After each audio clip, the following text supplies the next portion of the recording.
Ravi de revoir encore une fois, chers élèves, dans cette capsule vidéo, à la suite de la correction des exercices sur votre manuel Univers Plus, ex numéro 13, ex numéro 11, page 46 et 47.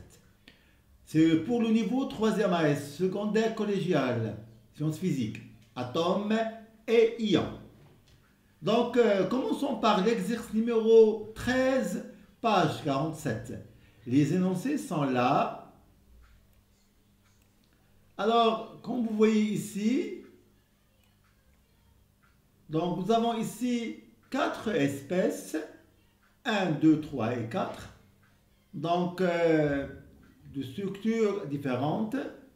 Et donc, il faut connaître l'espèce atomique et l'espèce ionique. Pour cela, il faut savoir le nombre des électrons et le nombre de charges positives dans le noyau. Si le nombre des électrons est égal au nombre de charges positives dans le noyau, alors c'est un atome. S'il y a une différence entre le nombre des électrons ou bien le nombre du cortège du nuage électronique et le nombre des charges positives, alors c'est un ion, qu'il soit positif ou négatif, soit cation ou anion. Alors commençons par la première espèce. Comme vous voyez ici, si on compte le nombre des électrons, 2, 4, 5, 2, 4, 5, ça veut dire qu'il y en a 10.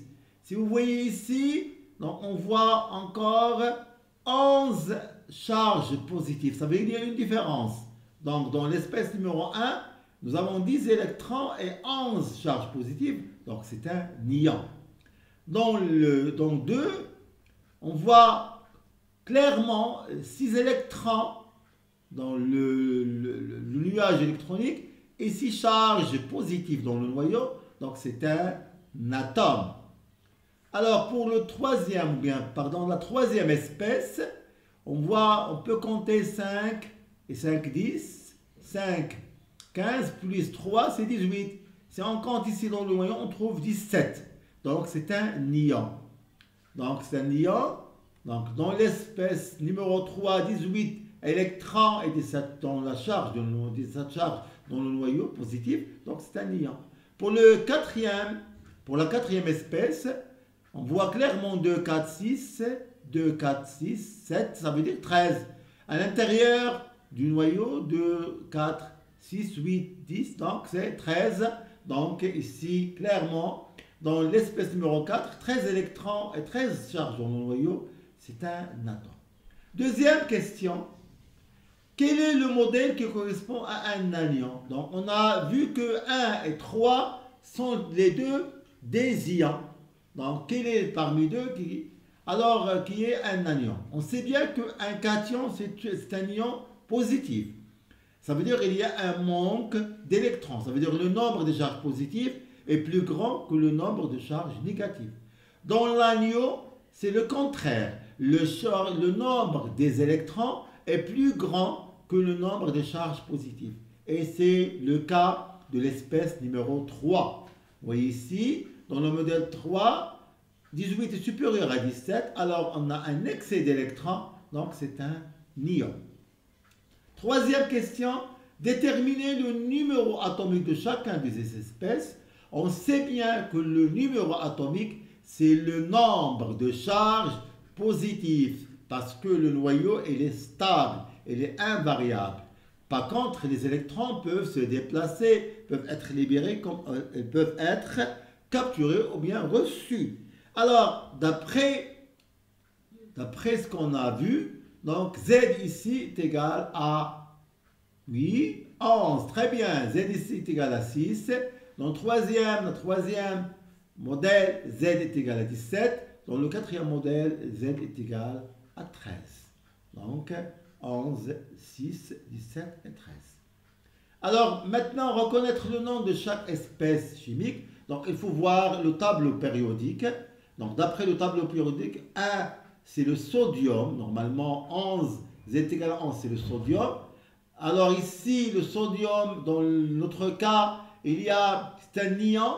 Donc, c'est Na+, parce qu'il est positif. Donc, Na+.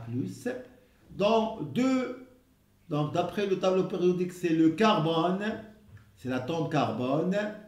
Et puis dans le 3, c'est un ion négatif, c'est Cl-, donc c'est Cl-, donc c'est le chlore. Et dans le 4e modèle, c'est l'aluminium, Z est égal. 5e question, quelles sont parmi ces espèces ceux qui permettent la conduction lorsqu'elles sont en solution? On sait bien que soit Na, soit le chlore qui soit être dans la solution. Ça veut dire si on peut dissoudre le sel qui a de la forme NaCl, on peut avoir NaScl.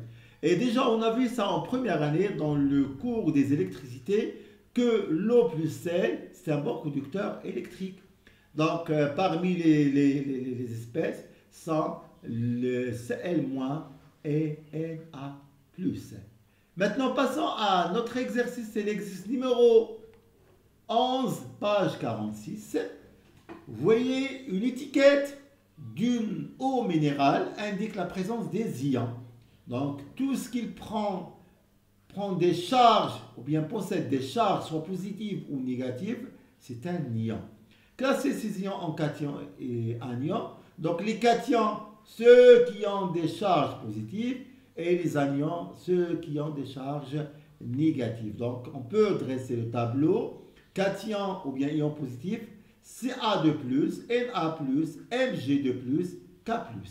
Les anions ou bien ions négatifs, ACO3-, S4O2-, Cl-, NO3-. Parmi ces ions, quels sont les ions polyatomiques? Ça veut dire qu'ils possèdent plusieurs atomes.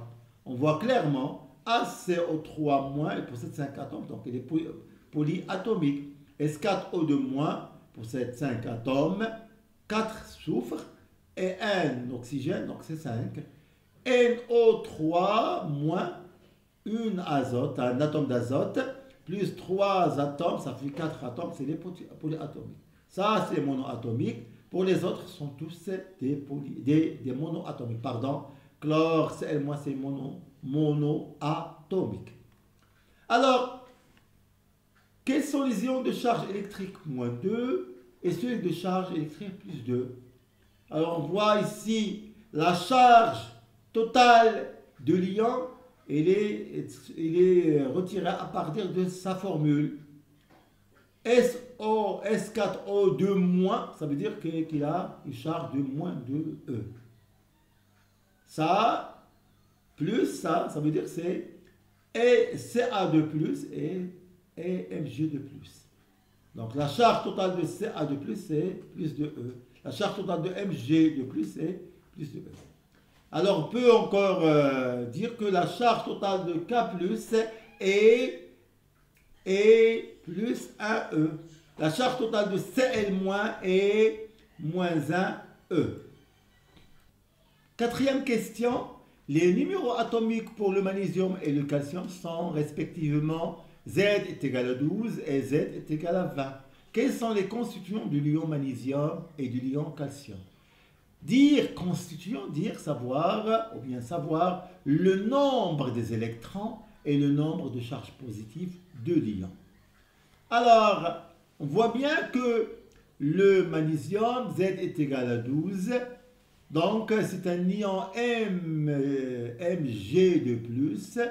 Alors, il va posséder, donc, on a ZMg est égal à 12. Donc, les constituants de l'ion magnésium Mg2+ sont noyau, 12 charges positives, parce que le noyau il est inchangeable, il est stable. Et les électrons, donc, puisqu'il est positif, il a perdu 2 électrons. 12 - 2 est égal à 10 électrons. Donc, les constituants, c'est 12 charges positives et 10 électrons. Pour le cas de calcium, on a Z de calcium est égal à 20. Donc les constituants de l'ion, calcium, c'est calcium. Donc c'est calcium.